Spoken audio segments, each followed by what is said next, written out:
Usually plot twists are left up to mystery-style films, but since thriller and horror are so close together on the genre spectrum, oftentimes a great horror story is elevated even further by an even greater twist. Before we begin though, please give us a quick like, share and subscribe to the channel. Every new sub helps us achieve our goal and keeps us motivated to create new content with you in mind. Now with that being said, I am your host Sarah, and here are our top 10 greatest plot twists in horror. Enjoy. Number 1. The Sixth Sense. 1999's The Sixth Sense was a boom for horror films. It was a runway hit, grossing a massive $672 million worldwide. Not only did that make it the highest grossing horror film of all time, but it was also the second highest grossing film of that year, behind The Phantom Menace. Adjusted for inflation, that places the film at roughly $1.3 billion. It was because of that for the next half a decade, studios were willing to fork over cash for the big budget horror films. Not only was The Sixth Sense box office gold, it received widespread critical praise from a wide audience, and 6 Oscar nominations, including Best Picture. The Academy Awards is notorious for overlooking horror films, so if one is ever nominated, please always check it out. The Sixth Sense follows child psychologist Malcolm Crowe as he deals with a small boy, Cole Sear, who has a gift of a sixth sense for seeing ghosts. Malcolm is played by Bruce Willis in his best dramatic role. Cole is played by acting prodigy Haley Joel Osment, who was the youngest person to be nominated for an Academy Award at a mere 11 years old. This film separated itself from standard ghost fare by removing the nefariousness from the ghosts themselves. That doesn't make them any less horrifying though, because they appear how they were killed. We learn that the ghosts are just living their day-to-day life, unaware that they are dead. That itself is a comment on our own society and how we live. Regardless, the twist is arguably the greatest in history. In the final sequence, we learn that Malcolm has been dead the whole time. The genius is it doesn't come out of nowhere. It's set up so clearly right under our noses. I actually knew the twist ending when I first watched it maybe a year after it came out, and my mind was still blown when I watched it. So stream it on Amazon, Google, YouTube and Fandango. Number 2. My favourite gore franchise, Saw. The original Saw hit theatres 20 years ago and has since become a classic. The film spawned 9 sequels and counting, as well as many imitators. It brought new innovations to gore and even popularised a whole subgenre, torture porn. I did not know that. Before Saw became an influential classic, it was just a visceral and shocking thriller with one of the most iconic twists since perhaps The Sixth Sense, 5 years earlier. Saw takes place primarily in a dingy, poorly lit room in which 2 guys are chained to metal pipes and there is a third dead man on the floor. Most of the narrative is flashbacks, with the characters piecing together why they are trapped there together. They come to the conclusion that the whole setup resembles the MO of the Jigsaw Killer. The Jigsaw Killer is infamous for placing people in lethal traps in which they have to do some sort of bodily harm within a time limit in order to escape. The end reveal is that the suspected Jigsaw Killer by the cops and audiences was also part of this elaborate game all along, with the guys chained up in the room. Then the spine-tingling Saw theme starts playing, and it's a cherry on top of an already mind-blowing reveal. The body in the middle of the room stands up. That was the Jigsaw Killer the whole time. When all is said and done, one man fails his test and is left to rot in a room chained to the wall. Watch the original classic Saw on Google, Fandango and Amazon. Number 3. The Silence of the Lambs. The 1991 horror classic Silence of the Lambs made waves upon release. The film is one of the handful of horror films not only to be nominated for Best Picture, but it also won it. Silence of the Lambs follows an FBI agent called Clarice Starling, who is tracking down an infamous killer called Buffalo Bill. To gain insight, she seeks help from a very unlikely source, the infamous cannibal Hannibal Lecter. although the character had already appeared in 1989's Manhunter, portrayed by Brian Cox, Anthony Hopkins elevated the character to an iconic status with his delicious performance, even winning the award for Best Supporting Actor, even though he had very little screen time. Anthony Hopkins would go on to reprise this role 2 more times. The final act of Silence of the Lambs sees the police seemingly locating where Buffalo Bill is, while Hannibal has used this chaos to escape prison. Clarice does discover where the real Buffalo Bill is and stops him. The film ends with Hannibal calling up Clarice, letting her know she's safe, but he's at large and he's having an old friend for dinner. Catch The Silence of the Lambs on Tubi, Pluto, Amazon and Fandango. And if you haven't watched it, I highly recommend it. Great. Number 4, Psycho. Psycho is so iconic that it actually has 2 of the greatest plot twists, one in the middle and one at the end. Legendary English filmmaker Alfred Hitchcock's magnum opus is Psycho. Upon release in 1960, it was rated R and it changed cinema history forever. It is so influential it burst the whole slasher genre. And before people start saying it was actually Peeping Tom that released months before it, Psycho had wrapped up filming way before Hitchcock could have even seen Peeping Tom. It was also one of the year's biggest films in spite of the controversy and rating. The film follows Marion Crane as she steals $40,000 from her employer to help pay off her boyfriend Sam's gambling debts.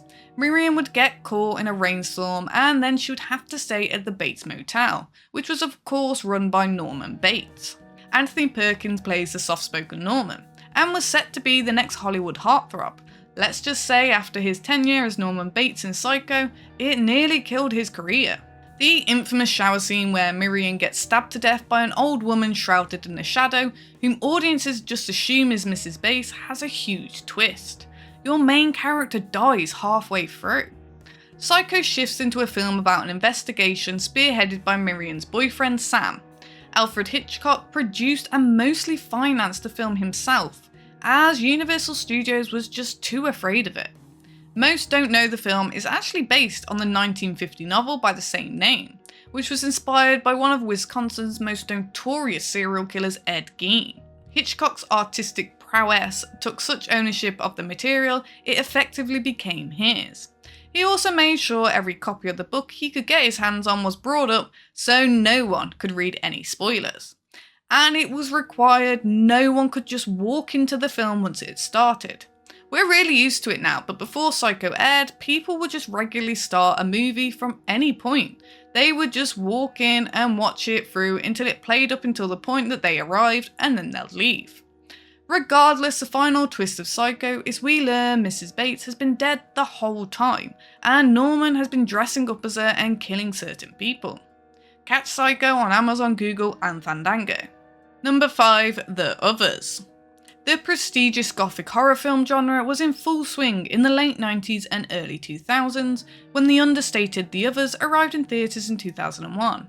I was there for its opening weekend on an impressionable 13-year-old boy both creeped out and enthralled. That's the writer, obviously not me. The director made a spectacularly spooky and thoughtful horror film. The Others is a 1940s period piece that revolves around a mother, Grace Stewart, taking care of her children as she waits for her husband to return home from the war. Her children suffer from a condition that makes them extremely sensitive to light, so their old Victorian home is constantly shrouded in darkness or with limited light. This kind of plot device is used brilliantly because it adds a layer of tension and gives ample opportunity for what otherwise would be effective but illogical mood lighting. The family starts to experience hauntings that are eerie but not malevolent. The Others comes tight on the heels of The Sixth Sense, and there was a brief time period of far more poignant ghost stories. The ending of The Others was the crown jewel of an already well-crafted drama. We learn that Grace and her children are ghosts and inadvertently haunting the house. At the time, it was directly compared to The Sixth Sense, which wasn't entirely fair.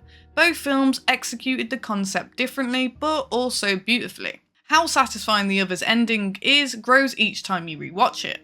You can stream the film on Sling, AMC, plus YouTube and Fandango. And just a quick reminder, if you're enjoying the video so far, please give us a like, share and subscribe to the channel. Thank you. Number 6, Don't Look Now. One of the influential British directors is Nicholas Roeg. His earliest feature films was the psychological horror film Don't Look Now that was released in 1973. Other works of his include The Man Who Fell to Earth and the 1990s The Witches. Many acclaimed filmmakers have stated that Nicholas Roeg has influenced their style, establishing him as a good director. One of his techniques is his crafty editing that fashions non-linear aspects into the narrative.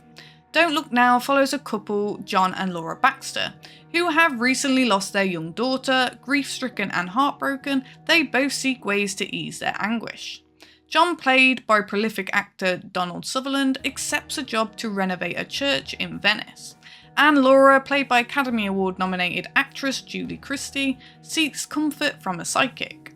John is a skeptic, but starts having visions of his daughter in her little red coat. The film makes fantastic use of techniques to tell an engaging story. It then wraps up with John being murdered by a midget in a red coat. Believe me, it makes sense. The whole time John has actually been having visions of his own murder. He has just mistook it for his daughter and it was actually a midget in a red coat instead of that. Yes, I hear how ridiculous it sounds, but the film does a masterful job at leading audiences to this point. Stream Don't Look Now on Google, Fandango and Amazon. Fandango has everything, that's normally always on there. Number 7, The Invisible Man. Director Leigh Whannell has been a prominent screenwriter for 15 years prior to helming this hit in 2020. Lucky for him and the film, it was released just before the world closed down for the COVID-19 pandemic, so it became one of the biggest films of the year on a technicality. Not to say that it didn't deserve it though. Whannell was most known for his writing iconic horror films like Saw and Insidious, before he would direct his first feature film, Insidious Chapter 3. That was a commendable start, but its script was so much stronger than the actual direction. He would improve on this though with his second feature film, Upgrade, and continue into The Invisible Man. The Invisible Man is an adaptation of H.G. Wells' 1987 novel by the same name. The film follows Celia Cass, who escapes from an abusive millionaire boyfriend who works in optics. After this, he commits suicide. Cassie senses that there is a presence in her house though. Elizabeth Moss, notable for her roles in Madman and The Handmaid's Tale, delivers a stellar and sympathetic performance. The film conveys how toxic relationships leave behind trauma that haunts you and continues to manifest more than just psychologically. Although I'd argue that perhaps the twist pushes that motif even further, as Adrian is no ghost. He's still alive and thriving using invisibility tech.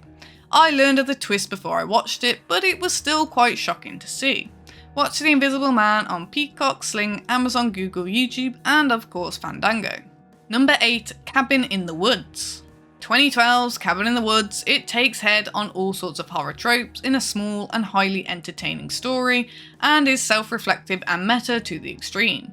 Although played with controversy, we can appreciate Josh Whedon's wit and whimsy that is stamped all over this film that Drew Goddard directed. Even when you think you've got a handle on what's going on in this cinematic thrill ride, Goddard pulls the rug from under you. Cabin in the Woods sees a group of college kids take a trip to, you guessed it, a cabin in the woods. Even though this is the most quintessential of horror setups, all the characters seem logical and intelligent, at first at least. The audience is shown that the whole cabin setting is an elaborate setup, and those behind it are manipulating the environment, the characters, and sending monsters in to kill them as a sacrifice. They are also taking bets on who dies by what. What we learn by the end is the sacrifice is necessary, as they don't meet their quota and that triggers the apocalypse. So experience the twists over on YouTube, Google, Fandango and Amazon. Number 9, Black Christmas. The 1974 horror classic Black Christmas is one of the earliest slashers in its most rudimental stages. It's said to have inspired John Carpenter for his definitive slasher Halloween, making the rest history. Black Christmas follows a sorority in which the killer calls their victims to stalk them and eventually killing them. Canadian screenwriter Roy Moore was allegedly inspired by a true story of murders that happened during the holiday in Montreal.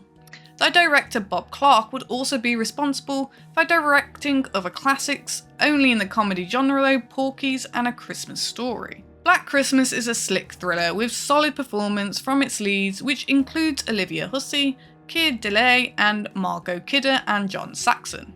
People might remember Margot Kidder as the original silver screen Lois Lane, and if you are a horror hound then you probably know John Saxon as the iconic Final Girls, Nancy Thompson's father in A Nightmare on Elm Street.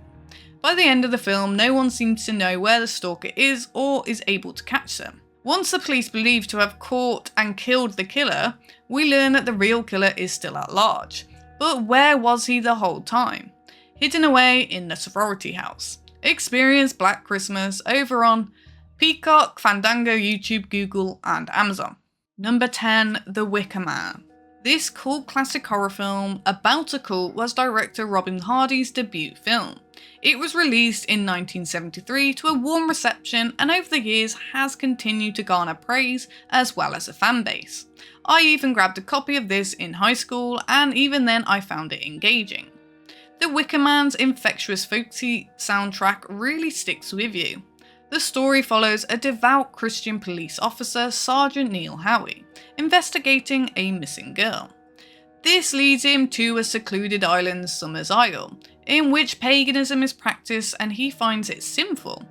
The leader of the Celtic pagan cult, Lord Summer's Isle, is portrayed by the late legendary Christopher Lee. Sergeant Howie believes that the pagan cult may have kidnapped the girl and sacrificed her in one of their rituals. But by the end of the film, it is revealed that it is not the girl who the cultists are sacrificing, but Howie himself.